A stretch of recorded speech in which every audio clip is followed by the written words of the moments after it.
Okay, we're sitting on the dock and we're watching the water. Okay, I'm very excited. This is my learn to let it go shits me fucking bucket journal. And what's really cool and exciting is I already changed the cover. One of the things that I'm learning is my grandparents really strived me. This is the difference between when your parents are teaching you something and they're trying to get you to be your best selves, and how we make it up in our heads and we create a story about it. I created the story that I had to be perfect. And I also created the story that I have to work 10 times harder than anybody else so that you keep me in your life, that I'm not abandoned, not rejected. And what's really kind of cool and funny and ironic about that whole thing is that over the last 3.5 years, well, I'll backtrack a little bit. In February, five years ago, February 27 of 2017, my mom passed away, and it took 3 to 4 days for her to transition, and I'll explain way more of that story later. I and a couple of my children and a couple of my friends that showed up and things like that helped me in the process. Some people just over the phone. Oh, I got the goosey bumps. My mom is coming. Yes, I can talk to the dead. Sometimes it's convenient, sometimes not so much. Anyways, I helped my mom transition and pass. A year later, on February the 18th, because the 17th was my grandmother's roommate's birthday, so my grandmother said she had to wait a day to die because it would be inconvenience, and she didn't want to do that to her roommate.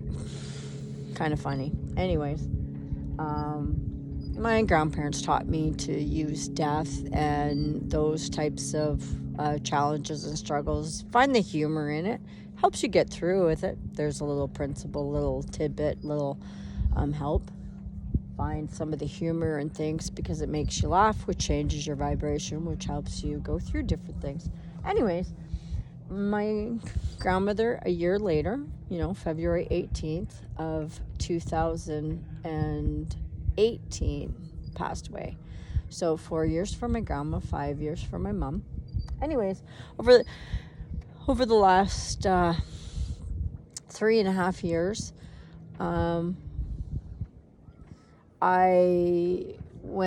my life shifted and changed, and I found myself with my mom and my grandmother passing away that all of my roles, all of my labels, being a daughter, granddaughter, even a mom, because my kids were, 18 plus. I gave birth to 4 boys, gave birth to a daughter, so 5 gave birth to. A couple I adopted, and I have a couple of stepdaughters. I do wish my relationship with my stepdaughters is a little bit different, and it's just the way it is. But anyways, in total, I have 4 daughters, 4 sons. I raised all my children, your brother and sister. You're not a quarter, a half, a this, a that, whatever. You just are. Probably came from my upbringing. Anyways, back to my grandparents. They strived because of their personality types, which I'm going to do a workshop on personality types, and I'm actually going to do it for free. So anybody that wants to learn about it is more than welcome. And I'm going to do a couple of workshops and explain the way that I learned for personality types. There's 4. Your rubies, your sapphires, your pearls, and your emeralds, which in turn is sharks, urchins, whales, and dolphins. Some people have learned that style. And then, your colors and all that kind of stuff. I like the gems because, really, and I'm pretty sure a few people will get this. And I'll just say women. What woman wants to be called a whale. Some women might not mind being called a shark. Some women would take offense to it. And then there's the whole joke about Shark Week and all that kind of stuff. But anyways, I digressed. I went on a tangent. Anyways, just so you understand, my grandfather was a ruby sapphire, which means he was driven by money, competition. Being first is, you're either first or loser. That's a ruby personality type. Sapphires love fun.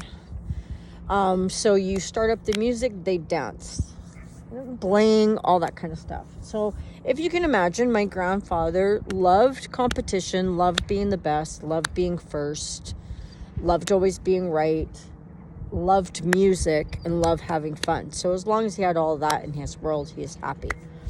My grandmother, on the other hand, had she was emerald, crossed over into ruby, which means that she enjoyed, some of the things, that the money and the things, and, being right, because she was a right fighter. But it all had to make sense, line up, be organized, and there's a system. So if there's a system, use the system so you don't waste your time, so that you can achieve what you need to achieve. And the little bit of, if she made baking goods and things like that, she would give them. So pearls love giving, saving the animals and stuff like that. My grandmother definitely would cross into the pearl and save an animal. We used to make the joke of, if somebody came into the house and was threatening all of us, she would throw me and my kids and say, kill them, just save the animals, kind of thing. So she'd save an animal before she'd save a human life, absolutely. And she liked, baking and doing those kind of things. So she'd give them to people. So anyways, one of the things is they strive for, if you're going to do it right. If you know how to do it right the first time. Why would you waste your time?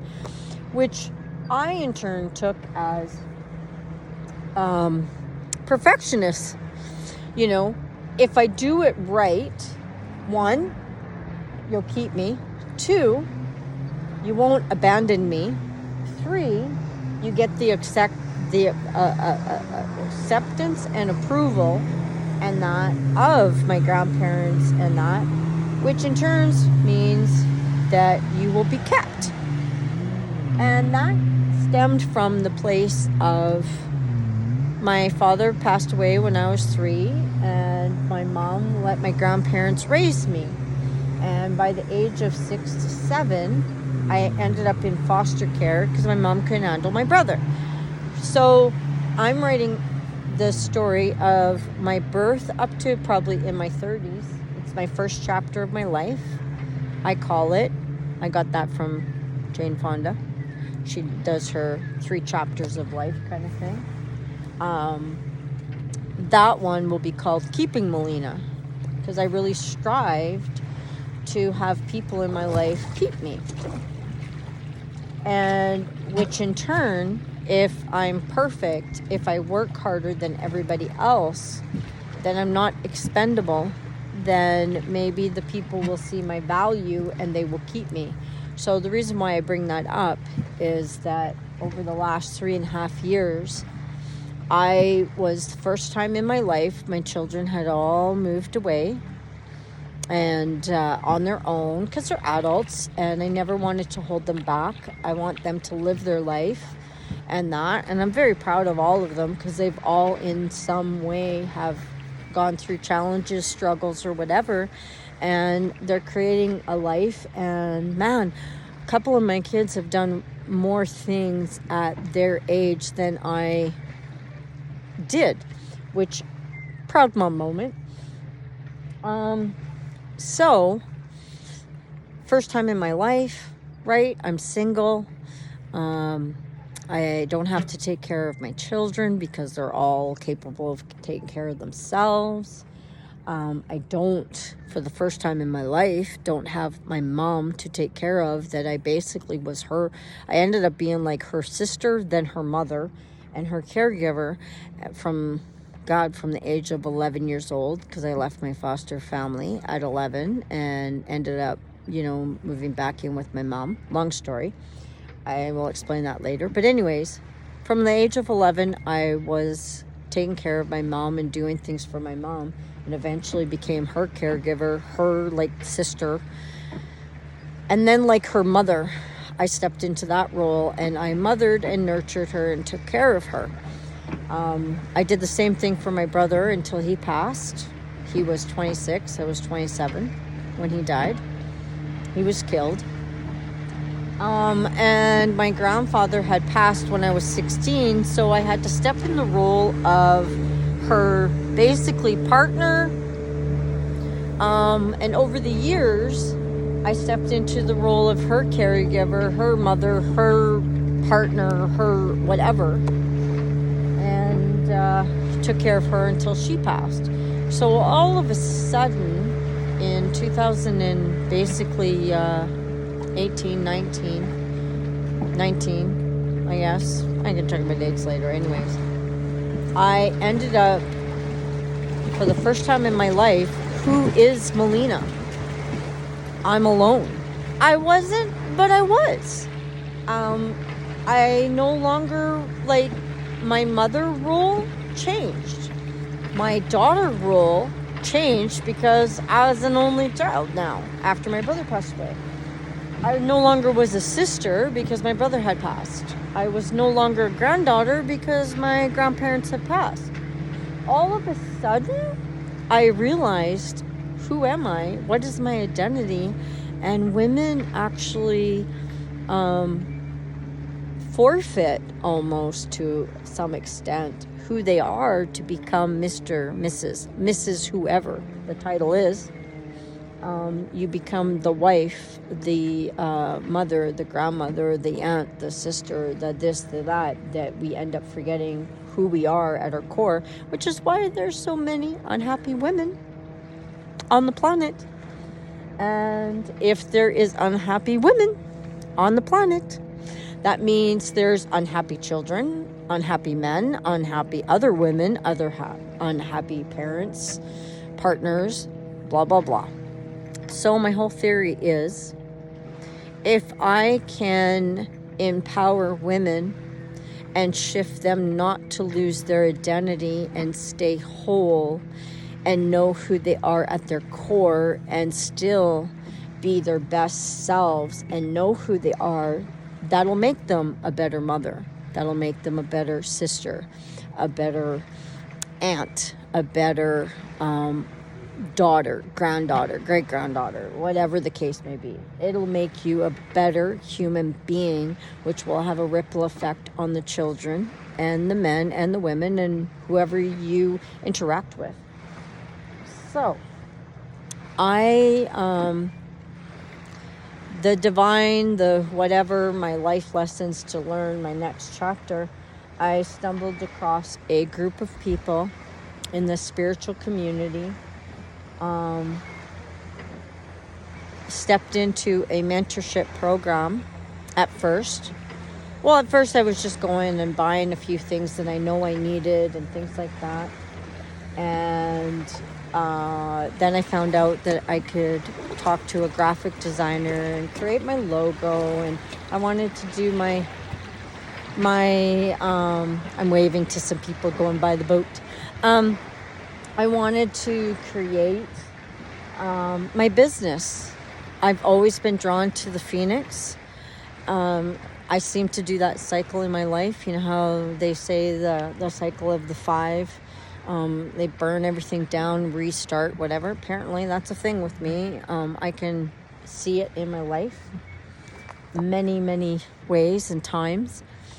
So I had all of these ideas and all of these goals, and I wanted to create my logo, and I wanted a phoenix, and I had already, years prior to, decided my business was going to be Phoenix Intentional Living, and I was going to create it.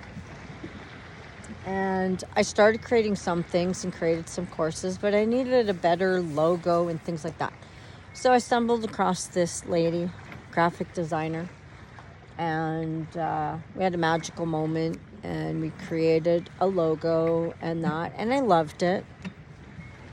And I paid for the service, and that my intuition at the moment was like, pay for it separately, business, accounting, blah, blah, blah. So I did.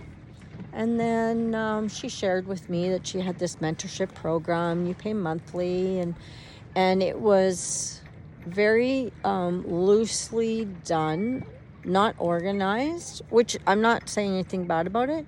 That's just how she works. She's very chaotic and very chaos, and taps into the moment of the client and creates something that you need in the moment.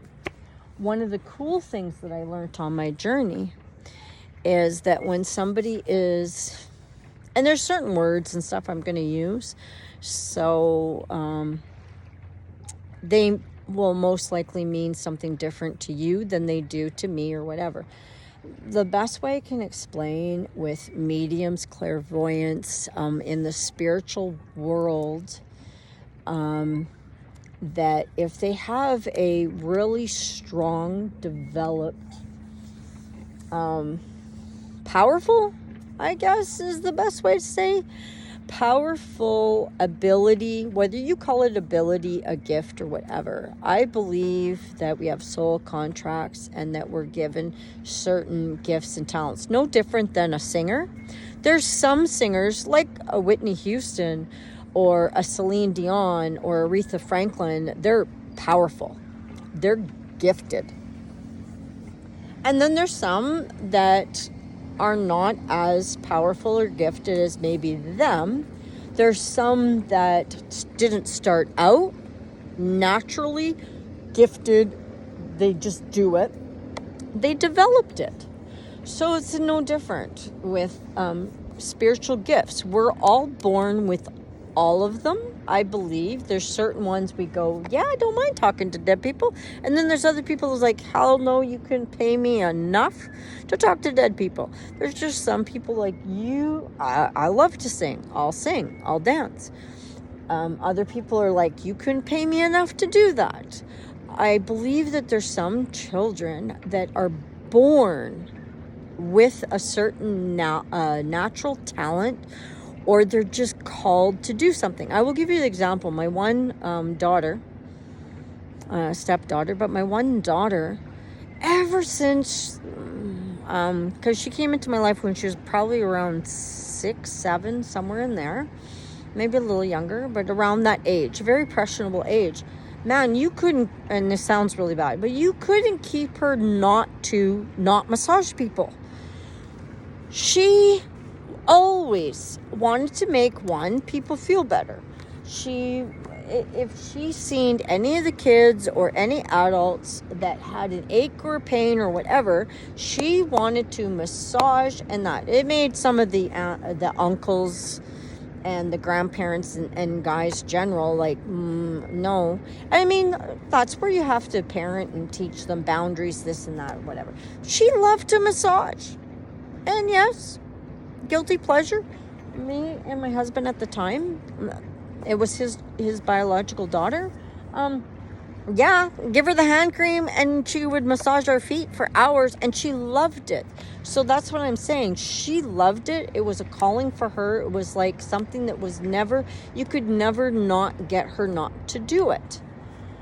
My other daughter, she loved to cook and bake and be in the kitchen. Now, why I share those stories with you is because my one daughter, who loved making people happy in the sense of massage and taking care of their aches and their pains and everything like that, guess what her business is?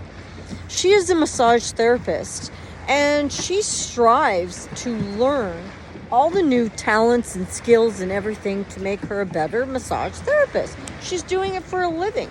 It's kind of her passion, which is really cool that she does that. Now, the other daughter that loved to bake and cook and do all of that kind of stuff, what do you think she went into school for?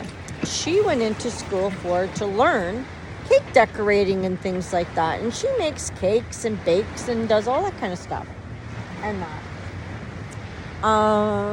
So that's just kind of an example of a calling, of something that you're just drawn to.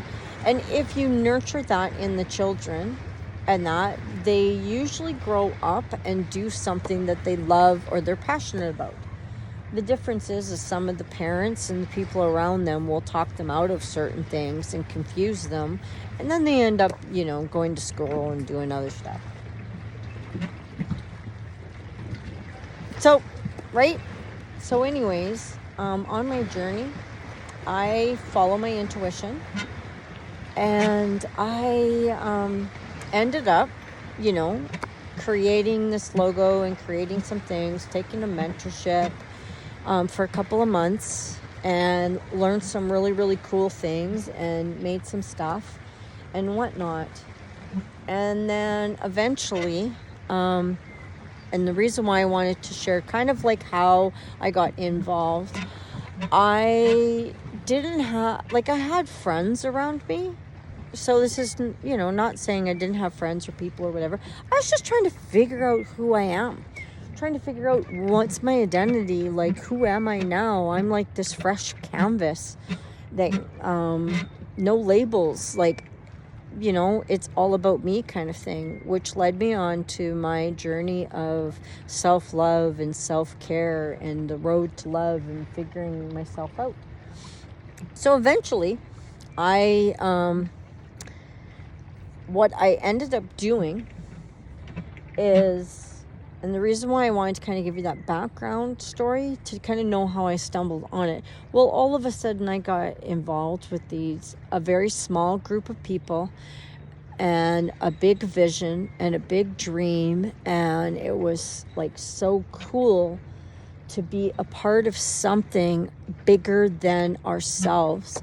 And it just started moving because we were all aligned and we were all following our intuition and we were all following our guidance and everything else, that things just started moving really, really fast. And it really gave me a purpose and a sense of I could help multiple people win. And I could empower a group of people to win. And I could finally, it made sense to me because of all of the books and everything that I went through and all the courses I learned. I could literally then use them. And here's a group of people that in the beginning were open to learning. And everything that I learned could become of some kind of value, some kind of worth. And they could actually, all my experiences and all the books that I read, I could actually share and help other people. And certain things were making sense. And there was this huge vision that we were going to create and build. And it's so funny because with me, how my intuition and how I see things, I could see this one road and this one pathway and how it would have a ripple effect and empower a bunch of people. And one of the mantras, goals, or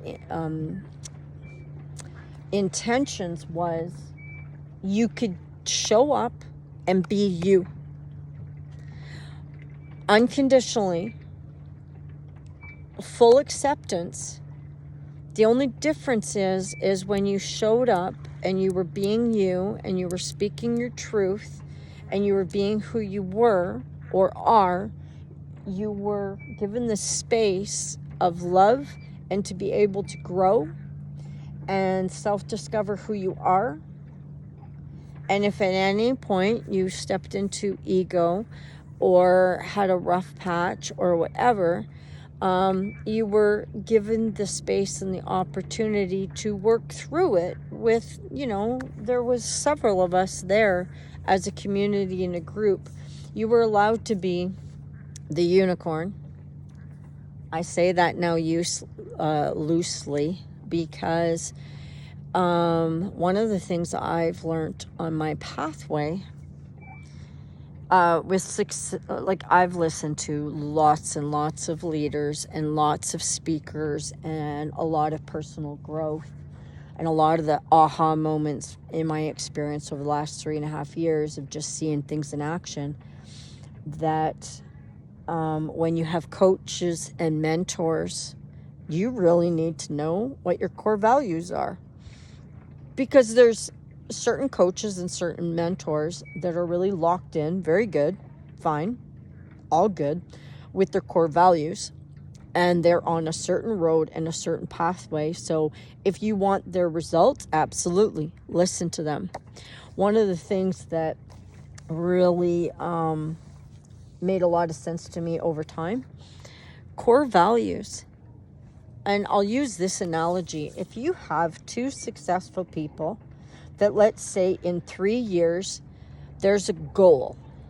And let's just say the goal is to earn $5 million. Both of these mentors, we'll call A and B, achieved $5 million in 3 years. They both did it. So there's no right or wrong here. There's no I like you, I don't like you, you're this, you're that, male, female, doesn't matter. Doesn't matter the age, doesn't matter if they're male or female, doesn't matter any of that stuff. The only difference is A and B both took 3 years to achieve the $5 million. So you're probably going, okay, Melina, well, does it matter if I listen to A or B? This is the difference. Core values and belief systems make all the difference in the world. This is why it makes difference. Let's say A is spiritual. They believe, and at their core values, do no harm, and they're spiritual. B isn't spiritual, isn't religious, doesn't believe in any of that. So in their world, there is no God, no divine, no universe, no whatever. Life is luck, all that kind of stuff. And because they have those as core values, we'll even toss in, let's say, do no harm to them means, long as I don't get caught, I'm good.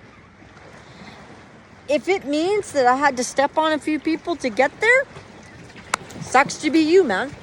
Now, you may not know what their core values are for A or B, or you haven't paid attention, or you didn't know to ask certain questions to evaluate which mentor you want. Which one do you want, A or B? Now, let's say at your core, you believe in spiritual, you believe in karma, you believe in do no harm. Let's say at your core, you believe in I want the $5 million, but I'm not willing to harm somebody, step on somebody, take advantage of somebody or whatever. But let's just say you never asked no questions. Guaranteed. If you followed A, your spirituality would become stronger, your core values and belief systems would come stronger, and in 3 years, you would gain the $5 million in heat and get all your goals or whatever. And you're like, okay, so that's good. Now, you follow B, you will in 3 years, if you followed, and we're saying coachable, and you follow, you would achieve in 3 years, your $5 million. Now you're probably sitting back going, okay, Melina, what's your point? I can follow A or B and I will collect $5 million in 3 years. If I do what they say and da-da-da-da-da. What's the problem? The problem is, if you followed B with that core values, in 3 years, you would no longer be spiritual. You would no longer believe in do no harm.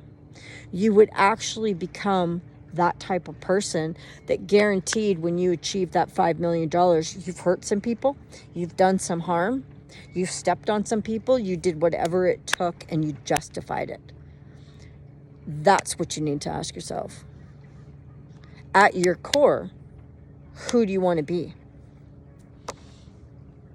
And I heard it over the last 15, 20 years of all the leadership trainings I went to and courses and classes of there are some people in this world that if they don't match with your core values, as you're listening to them, they're going to give you these little golden nuggets. They're going to give you these little things, but their training and things like that are going to come from their core values.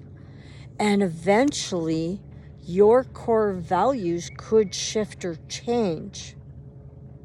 Because there's going to be moments when you're going to hear their stories of how they did something, how, okay, this person, we'll just take a little bit advantage of them. They should have known better. You will justify some of the actions it takes to do that. So that's where, when it comes to mentorship and coaches and stuff, not to say one is better than the other, some are, some aren't. That's for you to decide. I really did learn that core values is really, really important. And on my journey over the last 3 years, my core values and my belief systems really, I had to really reflect and decide what I could live with and what I couldn't live with.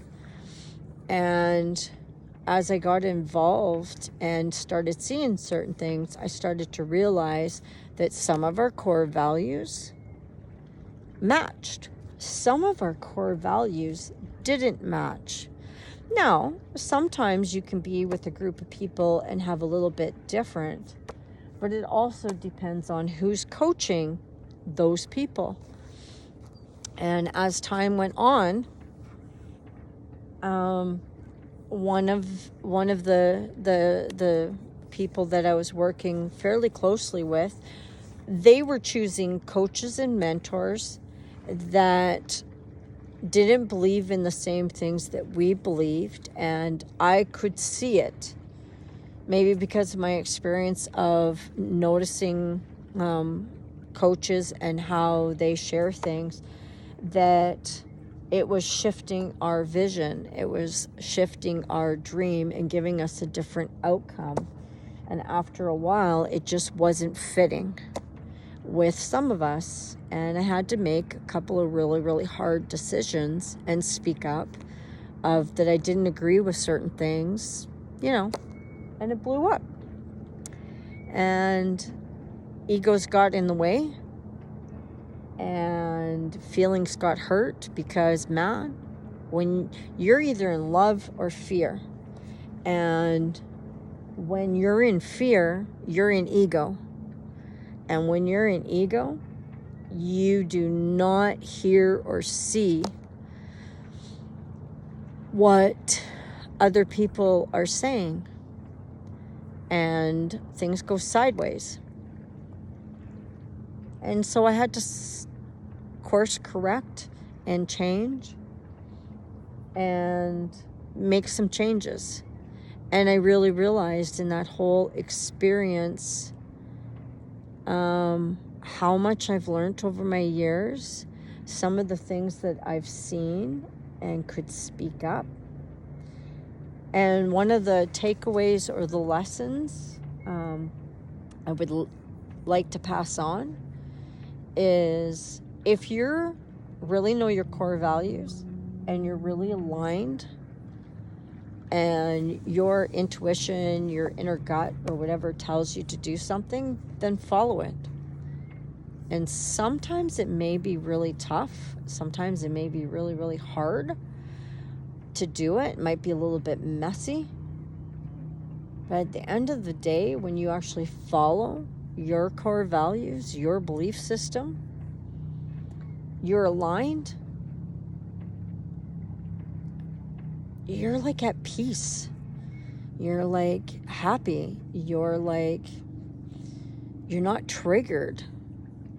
And I can honestly say in this whole experience, I'm very grateful for the experience. I've learned a lot of things from it. I can honestly say I'm very disappointed.